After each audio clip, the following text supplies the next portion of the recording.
Imwaqqaf 35 sena ilu bbażat fl-Lisbona, in-North-South Center tal-Kunsill tal-Ewropa għandu lan li jxerret il-valuri ewlenin tal-Kunsill u għalhekk id-drittijiet tal-bniedem, id-demokrazija u s-salta tad-dritt lil hinn mill-kontinent Ewropew. Dan jitwettaq b'inizjattivi ffokati l-aktar fuq l-edukazzjoni, żgħażagħ u n-nisa fil-pajjiżi membri taċ-ċentru li ġejjin mill-Ewropa, l-Afrika u l-Lvant Nofsani.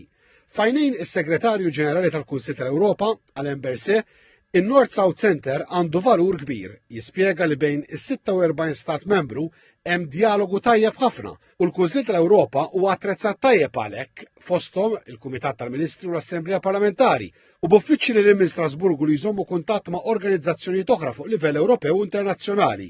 Madankollu, Alain Berset jemmen li l-Kunsill tal-Ewropa irid jimraħ lil hinn mill-kontinent Ewropew. Because our values and what we stand for is important not only for us but also be presented abroad, outside. And for this, the North-South Center is a really important institution.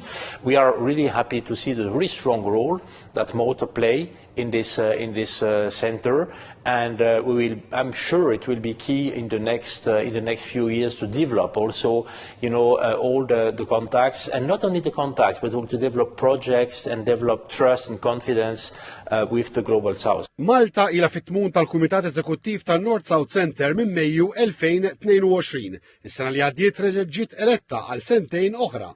Iċ-Chairperson hija rappreżentant permanenti ta' Malta għal Kunsill tal-Ewropa, l-Ambaxxatur Francesca Camilleri Vettiger. Il-Presidenza Maltija tat bixra ġdida liċ-ċentru fosthom bit-tfassil ta' strateġija sal-2027 u sforzi biex jissieħbu aktar pajjiżi li waslu biex fl-aħħar sena jissieħbu il-Libanu u l-Liberja bħala associate members.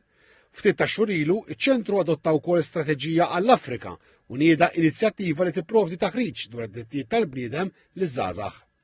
In-North-South Center jidħol ħafna fil-viżjoni ta' Alain Berset li fl-ewwel xhur fil-kariga ta' Segretarju Ġenerali qiegħed jenfasizza li l-Kunsill tal-Ewropa iħares lil hinn mill-konfini tiegħu u jfittex jiddialoga ma' pajjiżi lil hinn mill-Ewropa.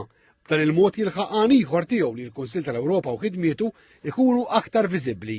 It is to be visible, to have an impact with the values that we are supporting, because they are under strong pressure. Democracy, rule of law, human rights. And we must decide for us what we want to achieve. Il-Kunsill tal-Ewropa jħaddan 46 pajjiż membru, 27 tal-Unjoni Ewropea u 19 oħra fosthom l-Ukrajna, it-Turkija u l-Iżvizzera.